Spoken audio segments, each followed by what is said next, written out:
If you take lots of screenshots and screen recordings on your Samsung phone, this Good Lock model is one you will definitely want to use. And while it doesn't add dozens of features, the ones it does add make screenshots and screen recordings much more convenient. Let's look at it. So welcome back to the Doitright Tech channel, where I take you through everything tech. And if you've been following this series, you know that I'm covering every single Good Lock model one by one, explaining exactly what each one does. And if you missed previous videos, you can catch the complete Good Lock playlist in the top right corner right here. And if you're just watching this one at release, don't worry, there are more still coming. So just to make sure you don't miss out, don't forget to hit the like, smash the subscribe button to come back for more, hit the bell notification icon so you don't miss out on any video that I post. On that note, let's go. So first and foremost, the Good Lock is actually a customization tool that allows you to customize not just visual stuff, but also productivity things on your Samsung phone. And to get access to it, you're just going to go into the Galaxy Store and search for Good Lock. And then you can just install it. If you find any difficulty, in that playlist I showed you, I've made a dedicated video that shows you how to find it from alternate places. All right, let's go. When we get into Good Lock, we're going to see several of them, but what we're looking at here is NiceShot. So we can tap on NiceShot. Now, what's NiceShot? NiceShot is actually one of the models that deals predominantly with screenshots and screen recordings. So we've got two categories we're looking at in here. That's the screenshots and the screen recording. Shots, we're going to be looking at the first one, that's disable crop snapping. So have you ever taken a screenshot and you go to crop a part of it and you see that whilst you're cropping, it kind of snaps as if it understands what it is you're trying to crop in the image? This is the one you need to play with. So let me show you. With this feature of disabling crop snapping off, let me show you. When I'm on a page like this, where there are some Samsung phones, and I take a screenshot like this, and I attempt to crop, and then I come closer, you can see a quick snap to the edges right there. I'm not close to the edge, but it snaps into that edge because it predictively thinks it knows exactly what I'm trying to crop. It goes around the entire cropping. Okay, so I move slightly closer and then it snaps into position. This is actually due to the snap cropping. So in NiceShot, we're able to disable this, and now when I go to take that screenshot again and now attempt to crop it like this with the disable on, when I come closer, it's not going to be snapping anymore. So the snapping effect has been removed by toggling that feature on, right? All right, so that is that tool that allows you to disable that crop snapping. All right, if you didn't know this, I'm glad I'm able to show you at this point. Now, the next one we're going to be looking at is the add delete button. Now, with this one, whenever you've gone to take a screenshot, for example, so with it turned off, when I take a screenshot like this, you can see that there is no deletion or delete button here. Why is this a problem? This is a problem because not all screenshots are screenshots you would like to keep. Some can have errors, and for that reason you want to discard them. But with no button there, that becomes an issue. So what would you do?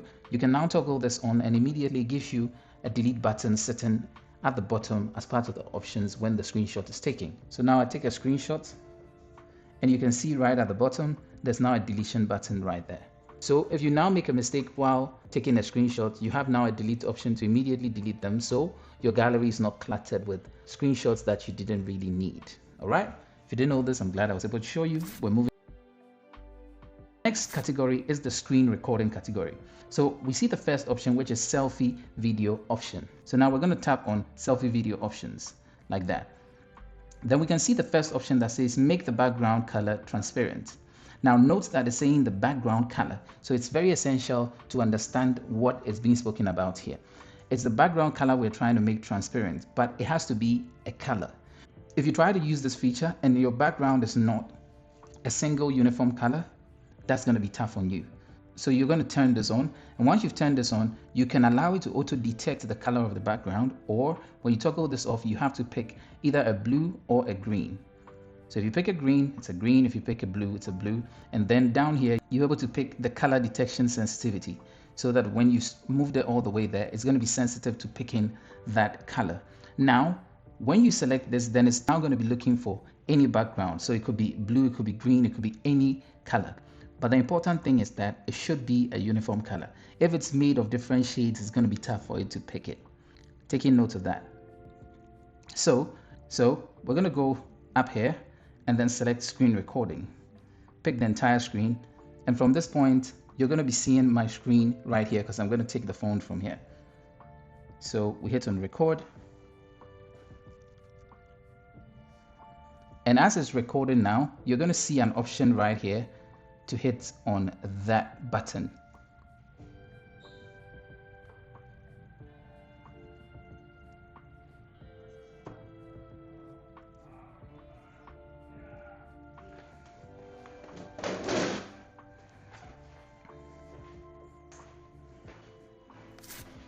So we can see me right now.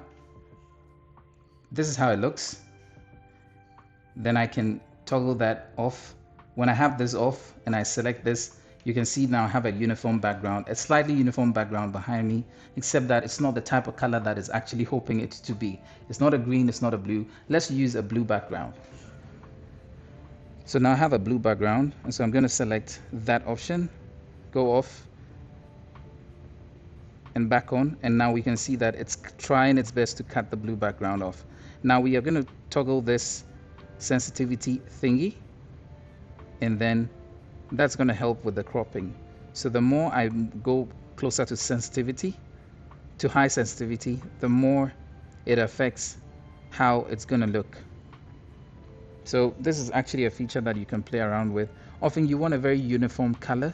If it's blue, it should stay a constant blue, but here I've got shades of light hitting the back, so we've got different shades of blue right here. I don't have a plain one to use to demonstrate, but we're going to move the bar a bit closer and see the best that we can do. Okay, so we have it looking this way. Then the next feature is right down here, which is the double selfie video. So if we want to double the size of this, we're just going to toggle this on, turn the selfie off, and turn the selfie back on. And once it's on, we can see the size has increased. So now we have a clearer way to see this, so we can increase the sensitivity a bit. Then we can select blue or select. So now turn this off, turn this off, turn this on again. And let's see, based on the sensitivity, this is the best that we can do. So if you're a person who likes to take your background recordings, then this is actually a tool that you can use. All right, let's move on. All right, so to actually enjoy the use of the selfie video option, it's just advisable that you just use a plain green, chrome, or blue background so that it's easy for the cutouts to be done, as we've seen some of the demonstrations. Then the last thing we have here is do not disturb during call recording. So once you've turned this on, you have to go into settings and then give that permission. And from that time, with this on, whenever you start a screen recording, you wouldn't have notifications just popping up on the screen. Basically, there you have it with everything that has to do with NiceShot. So there is everything that has to do with the NiceShot Good Lock model. It may be one of the smallest Good Lock models, but if you regularly take screenshots and screen recordings, these extra features can make a big difference. So I hope you like this. I hope you learned something new.